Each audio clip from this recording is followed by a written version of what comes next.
carta de Paulo aos irmãos em Corinto, segunda carta de Paulo aos Coríntios, no capítulo de número 7,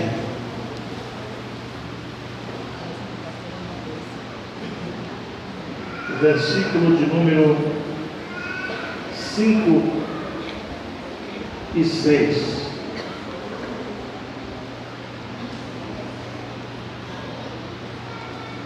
Capítulo de número 7, e versículo de número 5 e 6. Amém, irmãos? Amém.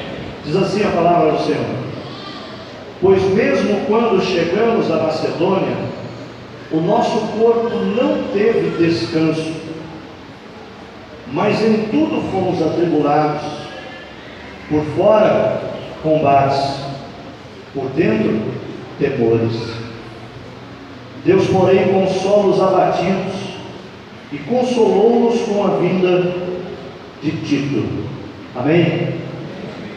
Irmãos, o texto que nós lemos agora é um texto bastante interessante sobre a vida do apóstolo Paulo, pois ele vai declarar aqui em poucas palavras que enquanto ele esteve na igreja de Éfeso, ele passou, irmãos, por muitas tribulações, ele passou por muitas lutas, e ele faz uma declaração nesses versículos que lemos, que as lutas eram tão grandes, que ele sentiu os temores por dentro, por causa dos combates que ele viveu por fora,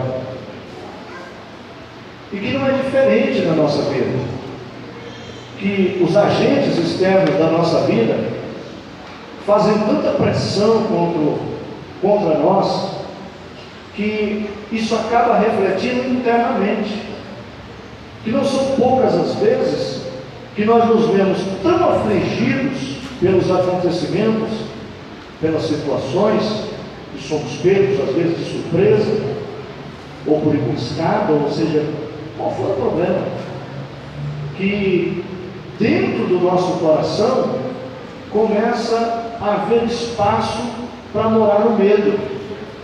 O apóstolo Paulo está dizendo assim: nós trabalhamos tanto na Macedônia, mas a nossa estadia lá foi tão tribulada, foi uma coisa tão terrível, que nossa carne não teve descanso um só momento. Nós não conseguimos descontrair nem um minuto, nós não descansamos para nada. Em todo o tempo nós tivemos que estar alertas e vigilantes sobre a nossa própria vida, porque o risco era tamanho, e as lutas foram tão intensas externamente, que internamente nós estávamos nadando em temores. Eu acho interessante, irmãos, que se você olhar lá no capítulo 1 da segunda carta de Paulo aos Coríntios, lá pelo versículo 6 ao 8, ele vai dizer que ele viveu uma tamanha tribulação, que ele diz que essa tribulação foi uma tribulação sobre-humana. O que é uma tribulação sobre-humana? É aquele problema que é mais forte do que nós, é aquela situação que vai além da força que você tem para lutar contra ela. A tribulação sobre-humana, ela ultrapassa qualquer medida que a gente possa dar, ela vai além da nossa capacidade. O Calvino, ele disse que essa tribulação sobre-humana é uma metáfora, que é o mesmo que você pegar um indivíduo e colocar fardos pesados sobre as costas dele, até que as pernas dele não aguentem mais, ele venha sucumbir debaixo da carga. No original grego, isso aqui quer dizer o seguinte: essa tribulação sobre-humana, Paulo quis dizer, carga excessiva, que se põe sobre um navio, e ele não aguenta o peso e naufraga. O que Paulo está dizendo é o seguinte: a coisa foi tão intensa em Éfeso, que aquilo que nos sobreveio, nos deixou num estado de espírito de agonia tão grande dentro do nosso coração, que se você ler lá no capítulo 8, no capítulo 1, versículo 8, ele vai dizer o seguinte: que nós estávamos sem paz na nossa alma. A tranquilidade nos fora roubada do nosso coração. Tamanha a tribulação ou tribulação sobre-humana que nos veio. E ele diz assim: eu e os meus companheiros chegamos a nos desesperar da vida. Sabe o que é desesperar da vida? É perder a esperança.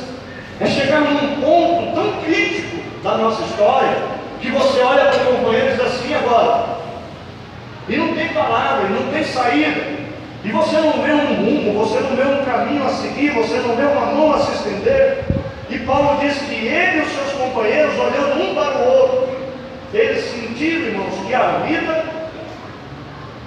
seria ceifada. Desesperaram da vida. Foi esse o termo que ele usou.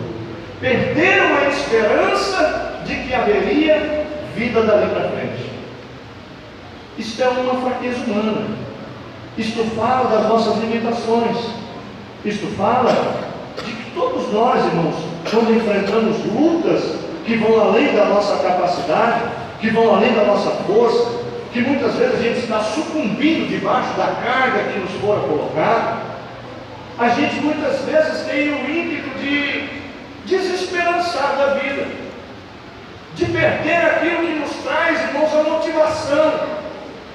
O que Paulo deixa para nós aqui é um conselho precioso, porque ele diz assim: quando nós desesperamos da vida, olhando um para os outros, é como que eu aqui olhando para os companheiros de lá e dizendo assim: meus irmãos, eu não tenho resposta para vos dar. E como que os irmãos da mesma situação olhando para mim dizendo assim: pastor, mas nós estamos juntos. Ele junto dos companheiros, os dois, ele e os companheiros, desesperaram da vida. O conselho que eu tenho para o teu coração aqui hoje: não se desespere da vida. Fique tranquilo, irmão. Há um Deus, irmãos, que nas nossas fraquezas Ele se presente. Há um Deus que quando a gente quer jogar a toalha, Ele bate o ombro para você poder respirar. E quando você volta para o segundo round, meu irmão, você volta com tudo. Sabe por quê? Porque Ele nos fortalece nas nossas fraquezas. O Espírito Santo de Deus entra junto na luta. Ele mostra que você sozinho não pode, mas que quando você pede auxílio do Pai, Ele sai em sua defesa. Ele vira, irmãos, o leão da tribo de Judá. Ele vai à sua frente, Ele te entrega a vitória. Não se desespere da vida nesta noite. Não perca a esperança por aquilo que você está buscando. O Senhor tem uma saída no momento em que você achar que não suporta mais, que não vai aguentar. Há um Deus que está dizendo nesta noite: eu estou com você na tua luta e não te deixarei sucumbir debaixo da carga.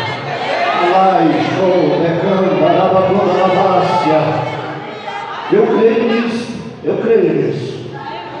Quando eu olho para a palavra do Senhor, e Ele está dizendo sobre esta tribulação sobre-humana, essa tribulação que vai além do entendimento humano, Ele está dizendo que são situações externas, agentes externos, que afligem a nossa alma internamente. Olha só que coisa tremenda. Lá em Éfeso, Paulo ele relata que passou por alguns eventos. Nós não sabemos qual deles é que afligiu tanto assim o seu coração.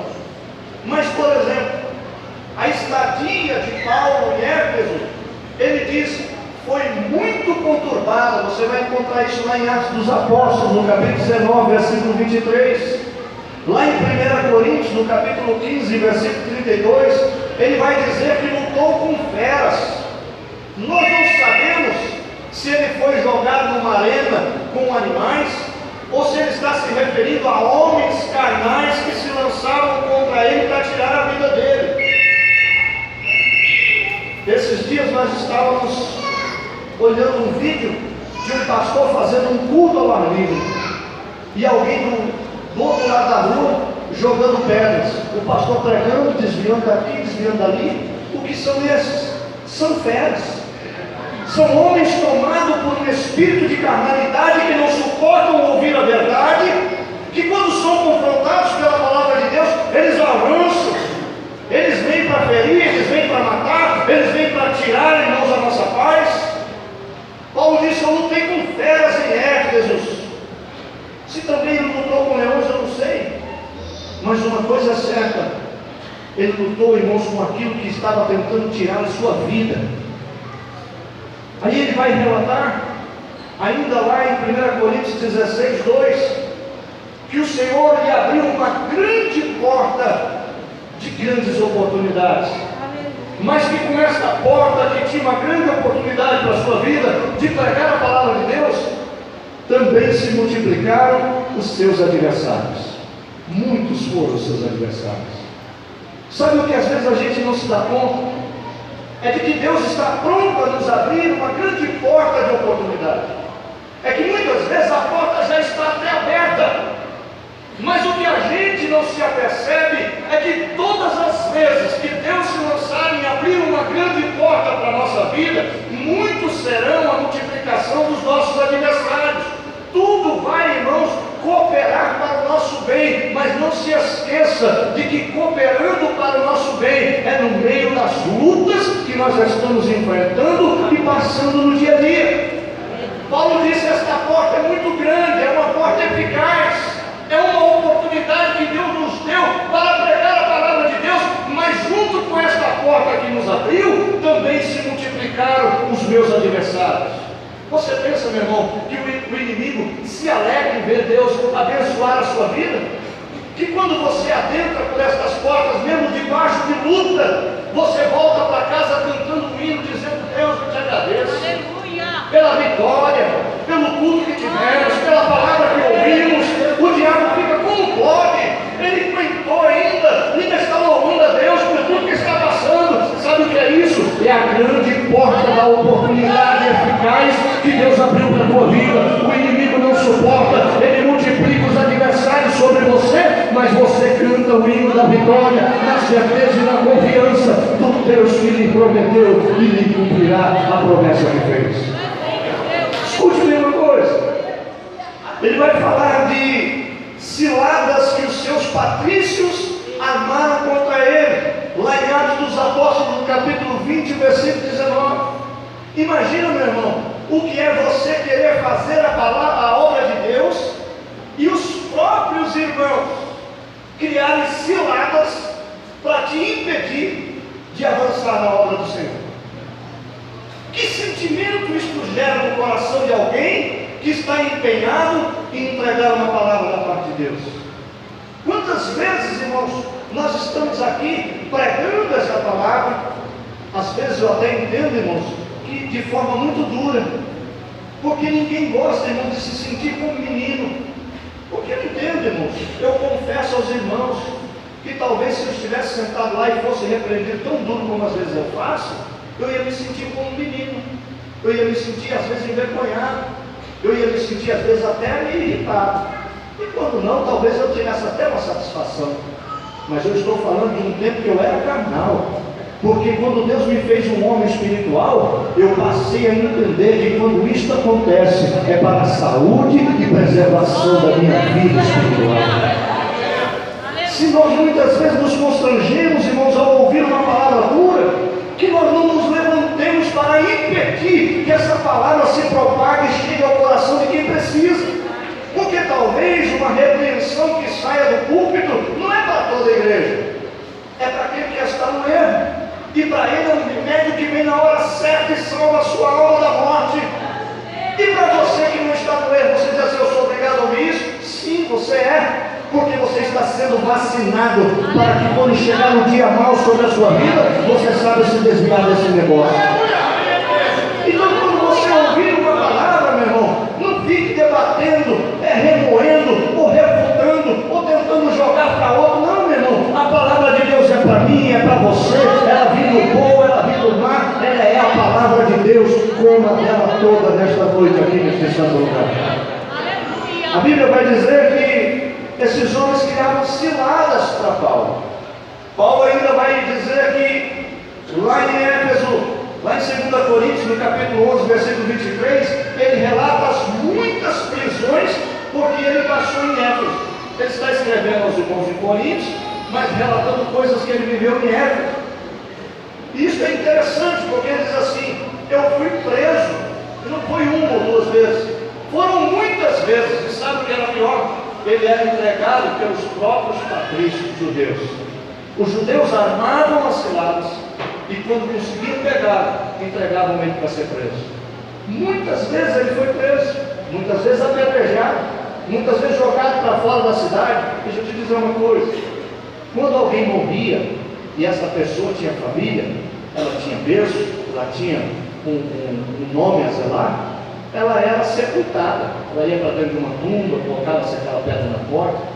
Mas quando era um malfeitor, um ladrão, uma pessoa sem nome, alguém vil, desprezado da sociedade, eles levavam para fora do muro da cidade, jogavam lá no montulo, lá no jogo lixo, e os urubus comiam a céu aberto. Por 2 vezes Paulo passou por isso, apanhou a ponto de desfalecer, e alguém falou: está morto. Aí levaram ele para fora da cidade, jogaram ele lá. Quando ele acorda, está sendo picado por urubu. Aí ele volta para dentro da cidade para pregar o evangelho. Se fosse eu e você, tinha corrido para onde? Nunca mais eu percebi. Mas quem tem compromisso com a palavra de Deus não tem a sua vida por preciosa. Ele abraça a causa que o Senhor lhe confiou, e ele acredita que em todas as coisas o Senhor será louvado pela obra das suas mãos. Deixa eu te dizer outra coisa. Ele diz aqui que uma dor do seu coração era pelo questionamento dos irmãos quanto à sua autoridade apostólica. Os irmãos não criam na autoridade de Paulo. Você vai encontrar isso lá em 1 Coríntios, no capítulo de número 11, a seguir. É uma carta toda para ler. Você vai ver ele tentando dizer aos irmãos: se os de Pedro, se os outros irmãos são apóstolos, eu também o sou. Se eles são judeus, eu também sou. Se eles sofrem, eu também sofro. Mas por que eles recebem dinheiro, viajam com as esposas e eu não? E todo mundo resistindo o ensino de Paulo. Quando não, Paulo, uma certa vez, ensinando na igreja de Bereia, ele falava e os irmãos corriam nas folhas. Ele falava e os irmãos iam pesquisar. Ele falava e um cutucava o outro: será que é isso mesmo? E ele foi entristecendo com aquilo. Ele disse assim: irmãos, eu não vos dei motivo de que vocês desconfiassem de mim. Desde o primeiro dia eu vivo entre vós. Os irmãos têm testemunhado a minha vida, têm acompanhado a minha história, sabem o que eu tenho vos ensinado, jamais vos enganei. Porém, mesmo com tristeza no coração, permaneça fazendo assim, examinando as Escrituras quando alguém estiver pregando, para que ninguém vos engane. Que coisa linda, né? Mesmo entristecido, ele entendeu que era uma necessidade de que o povo continuasse a pesquisar a palavra para ver se era daquela forma que estava sendo ensinada. Quantas vezes você tem lido a palavra de Deus, irmãos, depois do culto? Depois que sai desta casa, quantas vezes você abre a Bíblia? Em quantos textos você meditou nesta semana? Qual foi o versículo que você gravou para falar no dia do evangelismo? Vamos correr. A Bíblia diz assim, e segue uma lista com muitos dos problemas, e isso eu gostaria de ler com os irmãos, na segunda carta de Paulo aos Coríntios, no capítulo de número 11, do versículo de número 22, a seguir. Olha o que diz: são hebreus, também eu; são israelitas, também eu; são descendência de Abraão, também eu sou; são ministros de Cristo, eu ainda mais; falo como fora de mim; em trabalhos, muito mais; em açoites, mais do que eles; em prisões, muito mais; em perigo de morte, muitas vezes; 5 vezes eu recebi dos judeus uma quarentena de açoites menos 1; 3 vezes fui açoitado com varas; 1 vez fui apedrejado; 3 vezes sofri naufrágio; 1 noite e 1 dia passei no abismo; em viagens muitas vezes, em perigos de rios, em perigos de assaltantes, em perigos entre os patrícios, em perigos dos gentios, em perigos na cidade, em perigos no deserto, em perigos no mar, em perigos entre os falsos irmãos, em trabalhos e fadiga, em vigílias muitas vezes, em fome e sede, em jejum muitas vezes, em frio e nudez, além das coisas exteriores, algo que diariamente pesa sobre mim, que é o cuidado de todas as igrejas. Quem enfraquece, que também eu não enfraqueça. Quem se escandaliza, que eu não me queime por dentro. Se é preciso gloriar-me, que seja no que diz respeito à minha fraqueza. O Deus e Pai de nosso Senhor Jesus Cristo, que é eternamente bendito, sabe que eu não minto. Amém. Olha que coisa, irmãos, que lista de sofrimentos. Às vezes a gente passa uma luta mínima dentro de casa, às vezes só porque o esposo falou um pouco mais alto, às vezes é um filho que bateu a porta, às vezes é uma desavença entre irmãos, às vezes um desentendimento no meio do ensaio, e alguém diz assim: não vou mais, eu não quero mais. E Paulo nos dá uma lista que nos deixa com o rosto vermelho de vergonha, porque nós não fazemos nem a metade e queremos parar. Nós não suportamos, talvez nem ser preso. Não sei se alguém aqui já foi. Eu nunca fui preso por causa do Evangelho. Por causa do Evangelho, não. Você já apanhou de vara na rua por causa do Evangelho? Quem aqui, irmãos, já foi apedrejado até desmaiar? Algum de vocês levou um tapa no rosto, que seja, por pregar o Evangelho? Nós muitas vezes não sofremos coisa nenhuma pelo Evangelho. E o pouco que nós nos afligimos por consequência da nossa própria vida e de como escolhemos viver, nós queremos refutar isso a Deus. Paulo disse: eu estou sofrendo as mesmas aflições de Cristo Jesus, trago no meu corpo as marcas de Cristo, mas por amor do Evangelho. Nós não oramos, irmãos, e às vezes nós dizemos: eu amo o Senhor, eu amo o Senhor, eu te amo, Jesus, eu te amo, Espírito Santo, eu te amo, mas não deixa nada acontecer comigo. Não, mas eu te amo, se o Senhor não deixar, eu continuo te amando. Será que o nosso coração às vezes não nos revela quem nós somos, irmãos? Qual é a condição que vivemos? Eu olho para a palavra de Deus e eu vejo um Paulo que está dizendo: desesperamos da vida, não achamos saída, a morte era certa. Vamos ler esse texto lá em 2 Coríntios, no capítulo 1, e o versículo de número 8. Olha o que diz. Vamos no 7. A nossa esperança acerca de vós é firme, sabendo que, como sois participantes das aflições, assim o sereis também da consolação. Não queremos, irmãos, que ignoreis a tribulação que nos sobreveio na Ásia. Fomos sobremaneira agravados, mais do que podíamos suportar, de tal modo que até da vida desesperamos. De fato, já em nós mesmos tínhamos a sentença de morte, para que não confessássemos em nós, mas em Deus, que ressuscita os mortos, o qual nos livrou e em que esperamos que ainda nos livrará de tão grande morte, ajudando-nos também vós com orações por nós, para que por muitas pessoas sejam dadas graças ao nosso respeito, pelo dom que nos foi concedido por meio de muitos. O que Paulo está dizendo? Que ele disse que assim como eles foram consolados quando acharam que ia morrer, que os irmãos que são participantes desta dor, que oram por eles e que participam das dores que eles passam, tenha certeza de uma coisa: no dia que o mal chegar para a sua vida, o mesmo Deus que consolou a Paulo, que consola os pastores, consolará também o seu coração, que você não estará sozinho na sua luta, que o Espírito Santo de Deus que se apresenta na vida dos obreiros, dos companheiros, também vai se apresentar na vida da igreja que ora intercedendo pela nossa vida. Paulo está dizendo: não se desespere da vida, porque o consolo chegará, ele virá de alguma parte para o teu coração, e a resposta de Deus abrandará o controle que está dentro de você. Parece que às vezes a gente está vivendo num mundo dentro de um furacão, irmãos. É uma centena de coisas caindo sobre a nossa cabeça, batendo sobre as nossas costas. A gente não vê, irmãos, em quem se apoiar.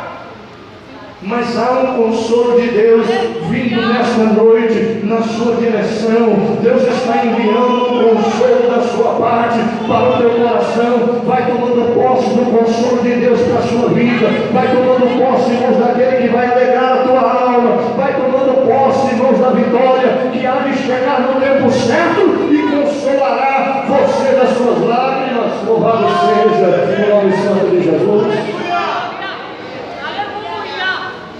E ele vai dizer que todas essas coisas são temores externos, são coisas que acontecem fora da gente, mas que afligem o nosso coração. E sabe o que me chama muito a atenção de tudo que nós já falamos? Daquela lista que nós lemos de 2 Coríntios 11, dos sofrimentos de Paulo. Ele está aqui dizendo que está numa grande tribulação, numa angústia e aflição de coração. Irmão, para um pastor confessar que ele está com angústia e aflição de coração, irmão, o pastor que anda angustiado, é porque a coisa está terrível demais. O pastor não pode ter angústia, irmão. Às vezes você vê um membro com angústia, mas você tem que ter aquela tranquilidade de chegar e dirigir uma palavra, de dizer uma coisa que alinhe ele. Mas e se o pastor estiver angustiado e afligido no seu próprio coração, como é que ele ajuda alguém? Paulo está dizendo: estou tomado de uma grande aflição, de uma grande angústia no meu coração, porque sobre mim pesa o cuidado de todas as igrejas. É uma responsabilidade grande, irmãos, é um peso tremendo. E ele diz que toda aquela lista de sofrimentos dele não era nada comparada com essa agonia, com essa angústia e a pressão do coração dele que ele está vivendo agora. Sabe por quê? O texto que nós lemos aqui, inicial, lá em 2 Coríntios 7, tudo isso que ele está relatando ter vivido, não chegou perto da agonia que ele está sentindo agora, porque ele escreveu uma carta. Você sabia disso? Depois lê com calma lá o capítulo 7.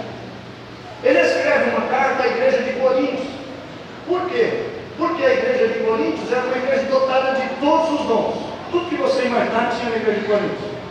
Mas os irmãos não eram espirituais, eram carnais. E isso afligia tanto o coração de Paulo, que aí a Bíblia vai dizer que é melhor a gente ler. Vamos ler, vale a pena.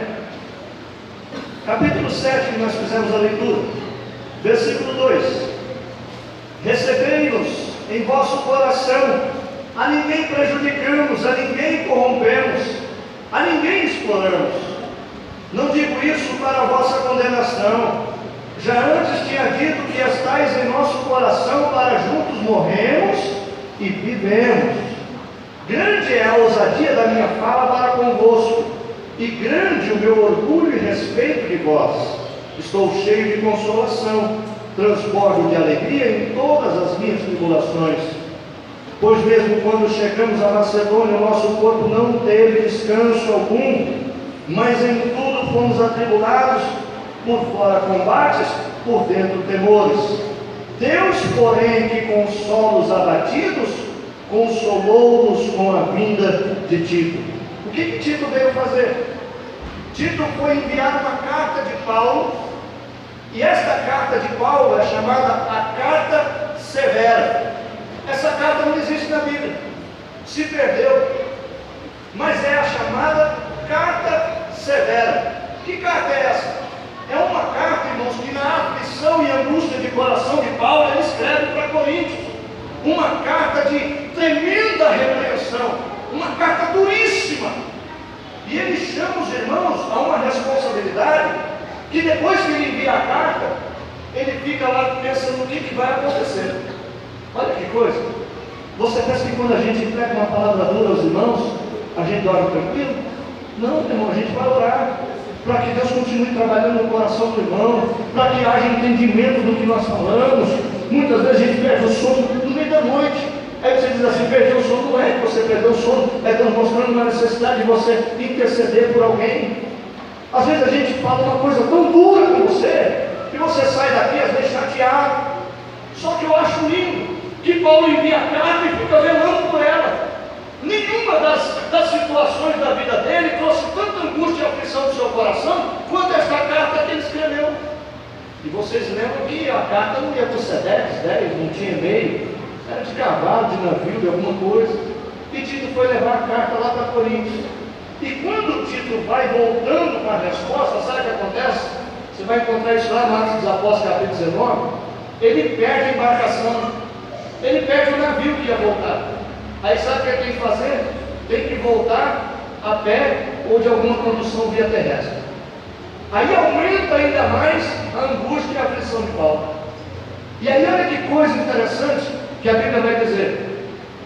Lembra daquela porta grande e eficaz que Deus abriu para Paulo? E ele disse que muitos seriam os adversários. Um dos adversários que se apresenta aqui, com a demora de Tito, com a resposta do resultado da carta, é a ansiedade do coração de Paulo. E alguns teólogos vão afirmar que Paulo chegou a passar por um momento de depressão, de profunda tristeza, e que ele começa, irmãos, a lamentar. E essa ansiedade do coração de Paulo em saber o que foi que aconteceu lá, impediu que ele aproveitasse ao máximo a porta que Deus havia lhe aberto. Deixa eu te dizer uma coisa aqui hoje. O Senhor já lhe abriu uma porta grande e eficaz.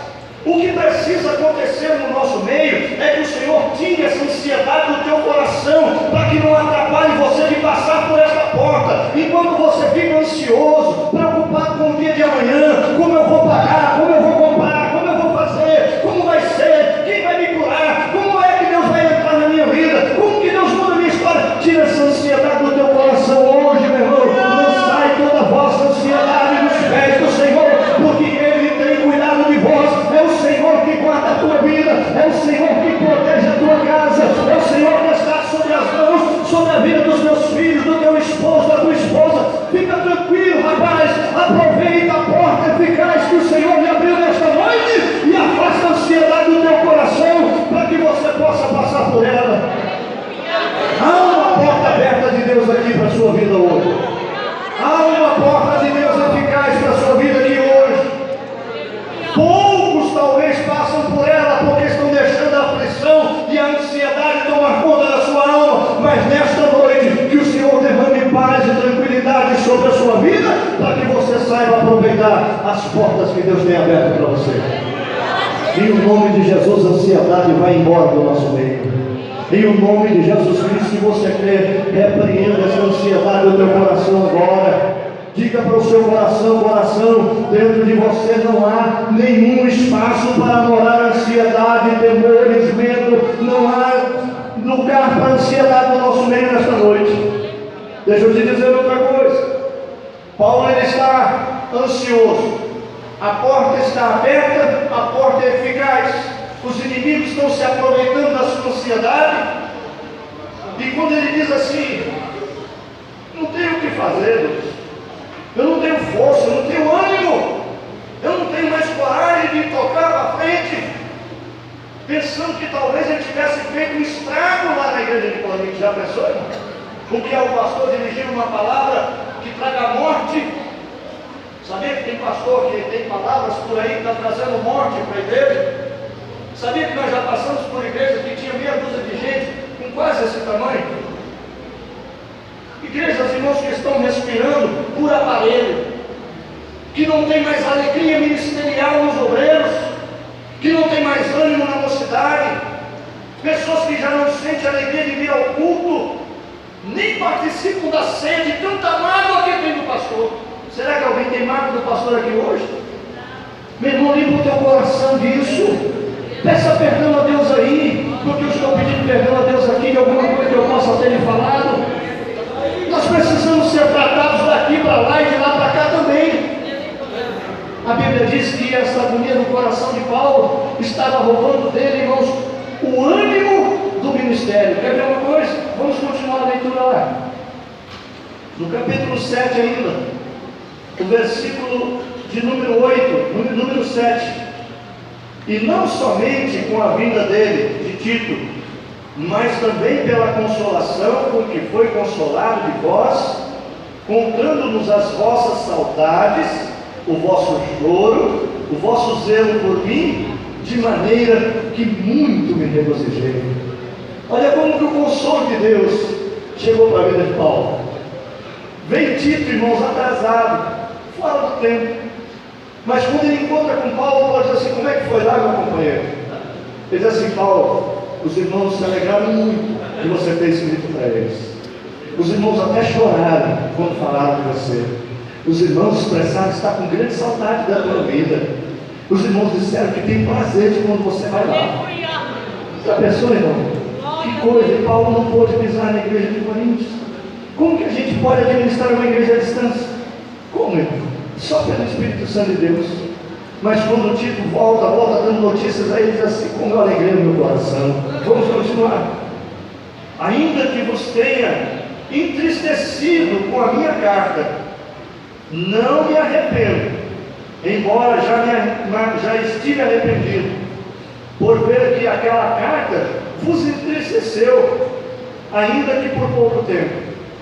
Agora, porém, eu me alegro, não porque fostes entristecidos, mas porque fostes entristecidos para o arrependimento, pois fostes entristecidos segundo Deus, de maneira que por nós não fostes prejudicados em coisa alguma. Olha só que coisa linda, meu irmão. A igreja não é lugar só de nós nos alegrarmos, não é. A igreja é lugar também de nos entristecermos. E muitas vezes o que Deus quer que você, ao entrar por aqui, saia daqui triste. Ah, pastor, não concordo com isso.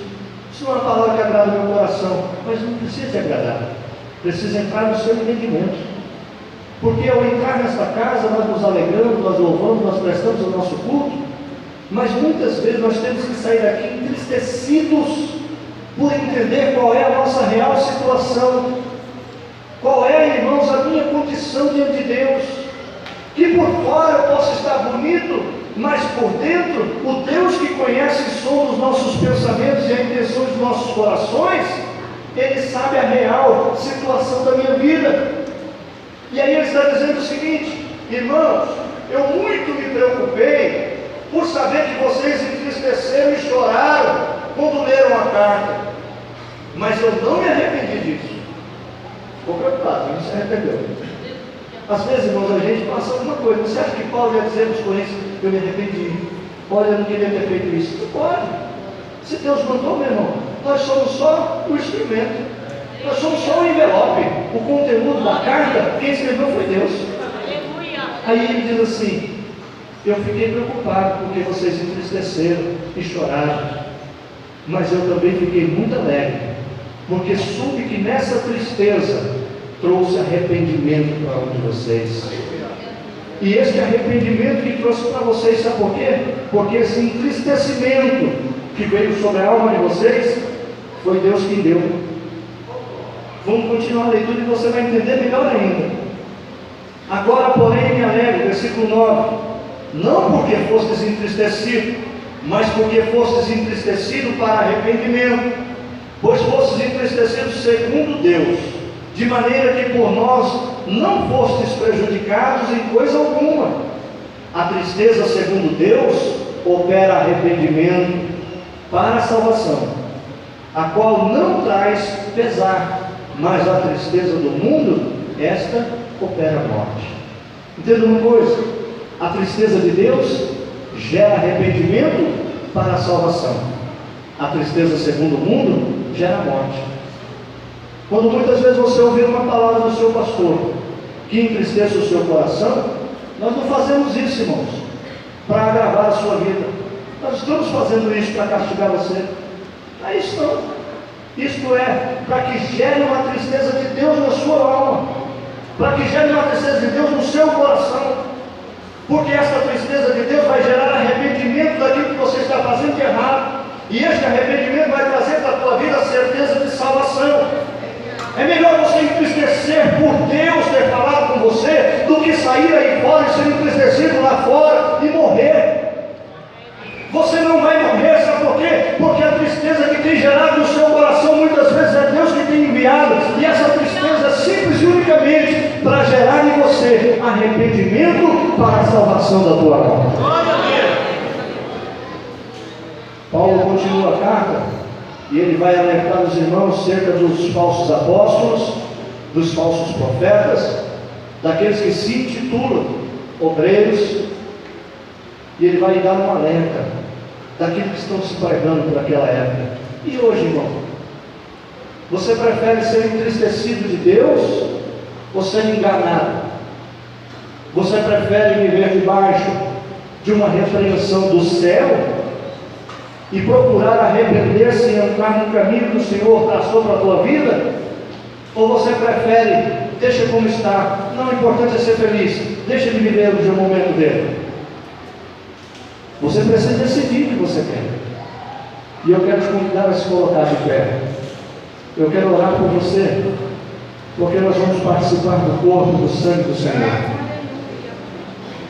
E com o coração entristecido, a gente não pode fazer isso, a não ser que a tristeza tenha sido gerada por Deus. Se você sente uma tristeza de Deus no seu coração, procura arrepender-se daquilo que você fez, procura arrumar a casa, procura mudar alguma coisa, procura dizer aí com Deus, neste momento que nós vamos orar agora: Senhor, me ajuda a limpar essas coisas da minha vida. Você sabe o que é, eu sei o que eu preciso limpar. Às vezes, ainda hoje, o velho homem às vezes bate na minha porta lá em casa, sabia? Às vezes eu recebo um telefonema tão bobo, sabe, uma coisa tão... E na hora me dá uma vontade de dar aquela resposta seca. E às vezes eu sou duro nas palavras. E outro dia eu respondi tão duro a uma pessoa que pôs em xeque o meu ministério. Quem conhece como eu era, né? Sabe da minha vida, sabe como eu fui. E hoje eu fui fazer umas visitas. E é tão bom a gente visitar alguém, irmão, porque quando a gente visita as pessoas, somos nós que somos fortalecidos. E justamente ontem, alguém me disse coisas tão duras por telefone. Eu digo: mas por que você se incomoda tanto comigo, rapaz? Por que eu te perturbo tanto? Estou longe de você, deixa eu seguir minha vida. Só quem sabe quem você é. Eu digo: só quem sabe quem eu sou é Deus e eu. Mas você pode até falar bonito, mas o que Deus está fazendo através de você? A gente pode falar bonito, mas será que Deus está fazendo alguma coisa através de nós? No mês de março do ano passado, eu acabei de pregar aqui e disse uma palavra à igreja, que Deus abriria a madre de algumas mães. E ontem na visita, alguém me lembrou: pastor, eu não podia ter filhos. Depois daquela palavra, eu estou gerando dele.